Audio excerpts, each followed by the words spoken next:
Ono Kyagulanyi Ssentamu Robert Babwani gwe babawadde bagenda kumuwuliramu nti nno w'amaanyi nnyo Honorable Joel Ssenyonyi new leader of opposition gwe tulina ate emirimu akedde gikakkalabya era bw'atyo atandise okulumba Safehouse ez'enjawulo ng'agezaako okunoonya abaana baffe abakwekeddwayo era ng'ono atandikidde ddala okukola omulimu ogwamuweebwa we yatandikidde weewo nnyini Mataasi Mpuuga Nsamba we yakoma. Tweyanzizza nnyo mukama waffe Honorable Joel Ssenyonyi okwewaayo okwo kubeewaddeyo. Mukama waffe tusiimye nnyo era tusaba tutambule bwe tutyo.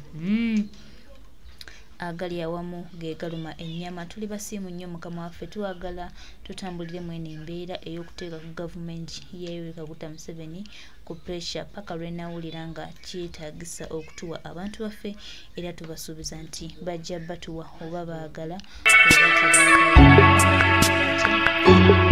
abantu baffe paka kuwulira bobi. Mwino tuwa abantu baffe tweyanzizza nnyo Honorable Joel Ssenyonyi weebale kubaawo ku lw'Abannayuganda era weebale kusitukira mu kulaba nga tutereeza eggwanga lyaffe. Bino byonna tetugenda kubigamba nti ki wabula kye tugenda obbagamba nti twetaaga abantu baffe ate era nga twongera obbasuubiza nti mujja batuwa oba mwagala oba temwagala. Nga tuli ne Honorable Joel Ssenyonyi tuwali kigenda gaana, tuwali kigenda tunyeenya abalumbye oyo Honorable Joel Ssenyonyi be bano Kyagulanyi Ssentamu Robert Babwani balonda alonda abasajja abamalirivu, abasajja abeewaayo, abasajja abali ready okulozinga obulamu bwabwe. Nalabye omukulu Honorable Francis Zaake ng'atugamba waliwo abaagala okumutta era nga abatadde ku screenshot kwegamba nga balaga nti ddala kituufu waliwo olukwe lw'okwagala okumusaanyaawo naye Honorable Francis Zaake ebintu yabikoledde ddala. Tuweeyanzizza abantu ba Kyagulanyi Ssentamu Robert Babwani bonna balonda. Mukwano gwange nkujjukiza bantu b'amaanyi ate baagala Uganda okutambula ng'egenda mu maaso. Kankwe ku bimu ku bigambo omukulu Honorable Joel Ssenyonyi ate byatuwadde bw'abadde atuuka gy'abadde agenda mu Safehouse ez'enjawulo n'okutegeeza eggwanga biki ebiriyo era n'okubuulira Bannayuganda kikyatandikiddeko. Yes, tuba tusimbudde wololo wololo ennyumba ya Museveni eyidde wololo Kyagulanyi amuli bubi. Tweyanzizza nnyo Honorable Joel Ssenyonyi. Bitandike mukama waffe ebigambo bibagambye bawulize bategeeze bagambe oyo ye mubaka Honorable Joel Ssenyonyi, leader of opposition, very smart. Leader of opposition Honorable Joel Ssenyonyi gwe tulina ye baganda bange, tulina leader of opposition. Nafunye buvunaanyizibwa sikugwa mu bintu ng'abammwe balowooza. Nkolaganayo ne speaker egenda kubeera etya? Ofiisi bbiri tuziggyeko n'abantu abazirimu. Waliwo ofiisi eya speaker, ofiisi eya leader of opposition. Buli ofiisi ng'erina obuvunaanyizibwa bwayo. Nga bwe nzize ng'ambamo nga bagamba nti kakati gwe ne speaker tebuli ba mukwano, si mukwano gwo si kyaliwo. Ningamba bannange tikyetaagisa kubeera kyaliwo speaker. Ekyetaagisa buli omu kutuukiriza buvunaanyizibwa bwe nakwewa kitiibwa. Ekyokubeera nti tulina kubeera ba mukwano si tteeka, kubanga ne mu kampuni osanga abantu abakola ng'abamu ba mukwano abalala si ba mukwano naye ng'emirimu girina okutambula. N'ewaka osanga abooluganda abamu ng'abamu yes alina mukwano gwe nnyo naye nga balala si ba mukwano wa saaki naye nga babeera wamu. So ne wano tekyetaaga kuba nti ndi mukwano gwa speaker ndi mukwano gwono. Honorable, already speaker bwe babadde bakutongoza speaker yakulabudde nti ebintu bya parliament birina kutambulira ku ngeri ya parliament, si politics ono ow'oku nguudo. Ekyo kitegeeza ki gy'oli? Simanyi gwe walibuuliza kubanga yakyogedde. Ekyo tekikulaga nti already waliwo okulabula okw'enjawulo kwakoze? Eky'omukisa omulungi ndi munnamateeka.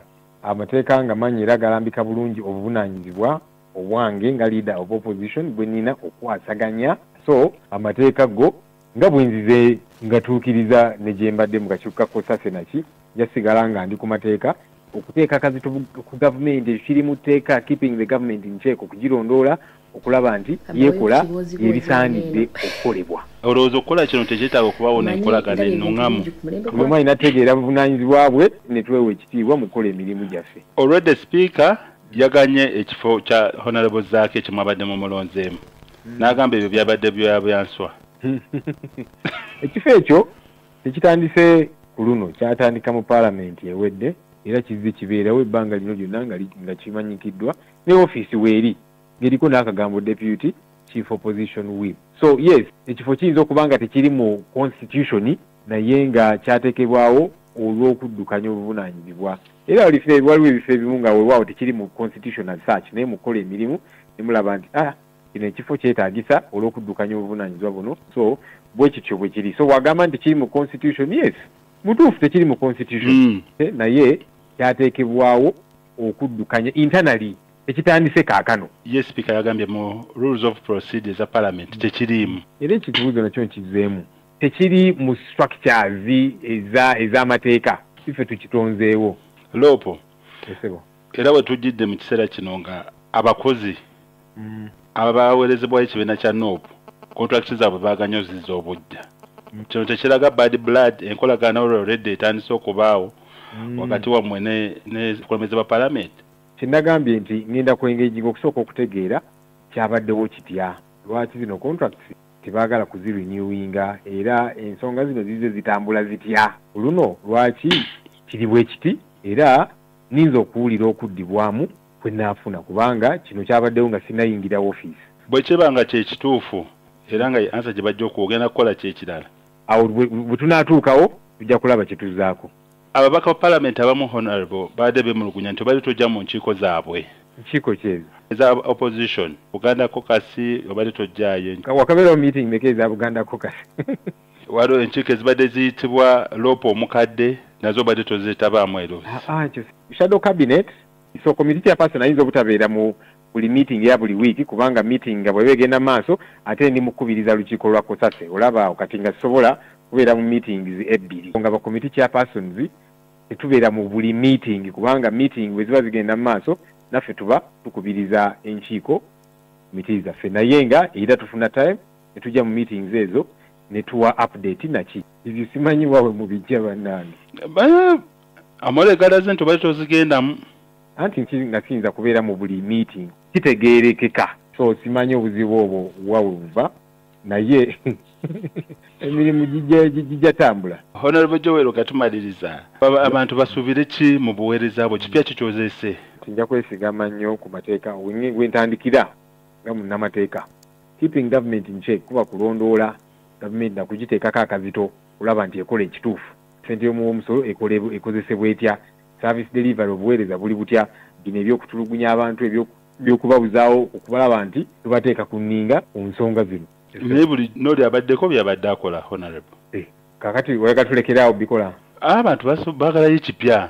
Ekipya bajja kiraba. Abamu ku ba MPs baagambye nti goli junior nnyo mu parliament business okusinga ku abamu bamazemu ebisanja bina, ogenda bakulembera otya? Kakati olaba ebintu bino saagala kubijja nnyo kumwe bannamawulire, simanyi oba tewali yaŋŋambye nti goli junior nnyo ojja tukuleba. Kulika kugwa mu bintu.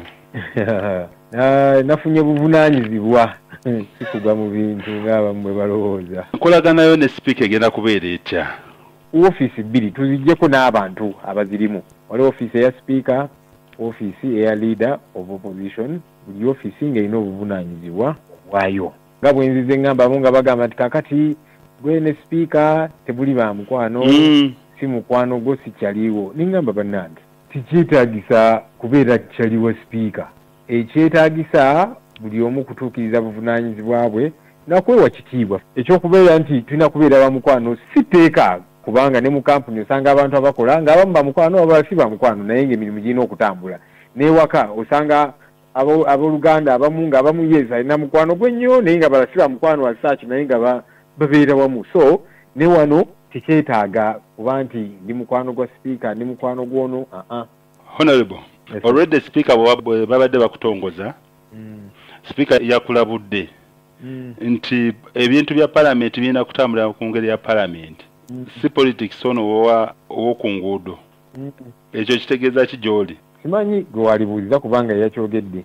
Ekyo tekikulaga nti olwedde waliwo okulabula okw'enjawulo kwakoze. Eky'omukisa omulungi ndi munnamateeka. Amateeka nga manyi era galambika bulungi obuvunaanyizibwa obwange nga leader of opposition bwe nina okwasaganya. So amateeka go nga bwenzize ngatuukiriza ne gye mbadde mu kakiiko ka Kosase naki jasigala nga ndi ku mateeka okuteeka kazito ku gavumenti ekiri mu tteeka keeping the government in check okugirondoola okulaba nti yeekola ebisaanidde okukolebwa. Olowooza okukola kino tekyetaaga okubaawo n'enkolagana ennuŋŋamu. Buli omu alina ategeera buvunaanyizibwa bwe ne twewa ekitiibwa mu kukola emirimu gyaffe. Already Speaker yaganye ekifo kya Honorable Zaake kye mwabadde mumulonzeemu. N'agamba ebyo byabadde byanswa. Ekifo ekyo tekitandise ku luno kyatandika mu paalamenti ewedde era kizze kibeerawo ebbanga lino lyonna nga kimanyikiddwa ne ofiisi weeri ng'eriko n'akagambo deputy chief opposition whip. So yes, ekifo kiyinza okuba nga tekiri mu constitution naye nga kyateekebwawo olw'okuddukanya obuvunaanyizibwa. Era waliwo ebifo ebimu nga weewaawo tekiri mu constitution as such naye mu kukola emirimu ne mulaba nti kino ekifo kyetaagisa olw'okuddukanya obuvunaanyizibwa buno. So bwe kityo bwe kiri. So wagamba nti tekiri mu constitution, yes, mutuufu tekiri mu constitution naye kyateekebwawo okuddukanya internally ekitandise kaakano. Yes, Speaker yagambye mu rules of procedure za parliament tekiriimu. Era ekibuuzo nakyo nkizeemu. Tekiri mu structures ez'amateeka ife tukitonzeewo. Lopo. Esebo. Era we tujjidde mu kiseera kino nga abakozi abaweerezebwayo ekibiina kya NOP contracts zaabwe baaganyozizza obujja. Kino tekiraga bad blood enkolagana olwedde etandise okubaawo wakati wammwe ne kulembeze ba parliament. Kyennagambye nti ngenda kwengeginga okusooka okutegeera kyabaddewo kitya.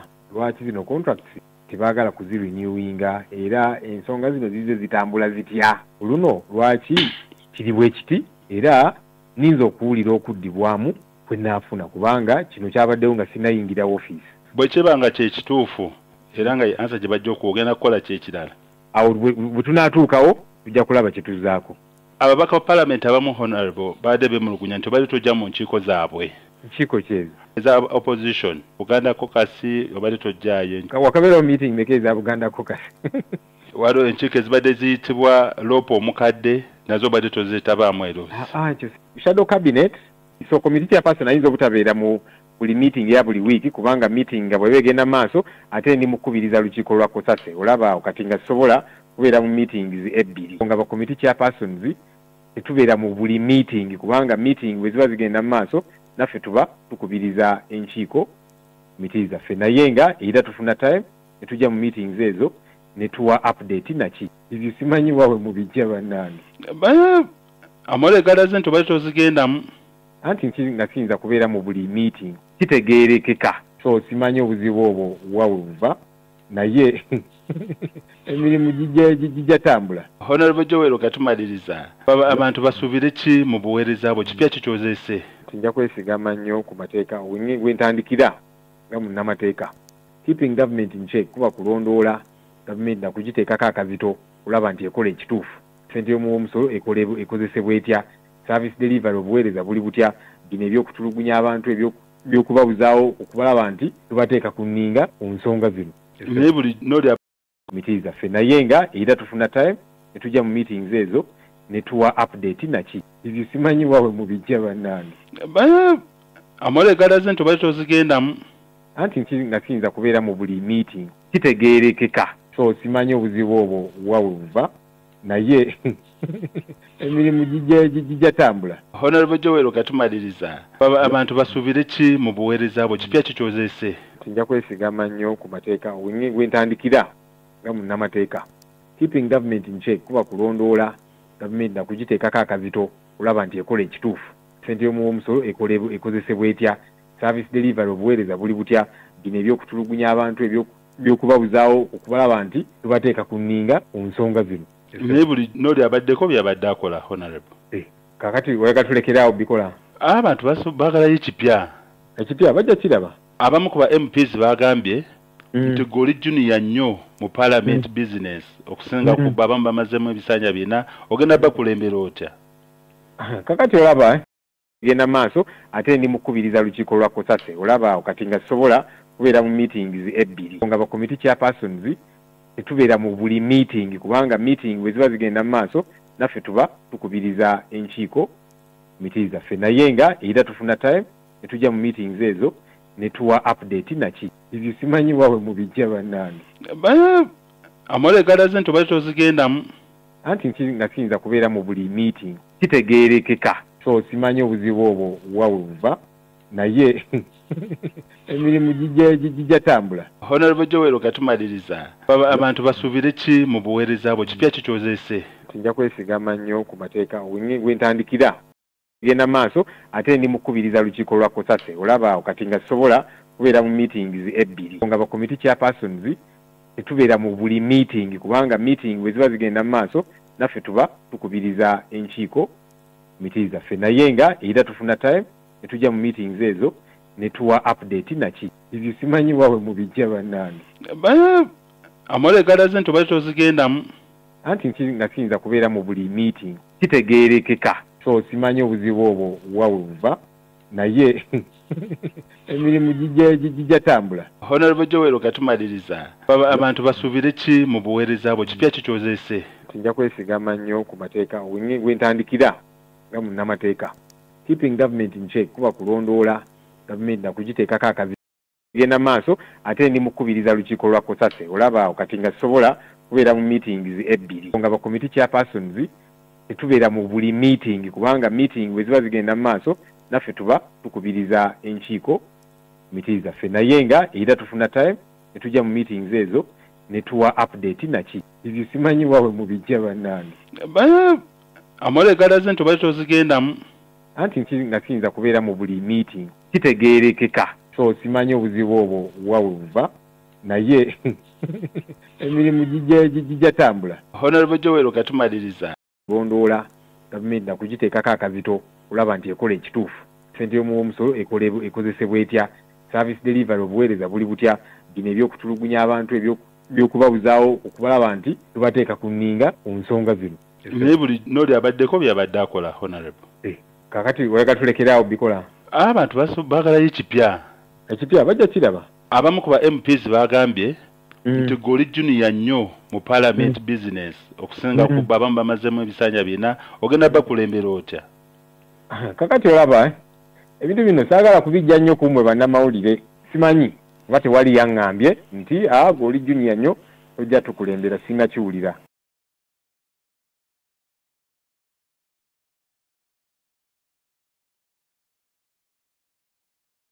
Tubadde na loop Honorable George Ssenyonyi ye leader of opposition gwe tubadde naye baganda bange era ebigambo abyogedde ndowooza naffe tubiwulidde byakuyiga byakusomesa ate era bitutwala mu maaso.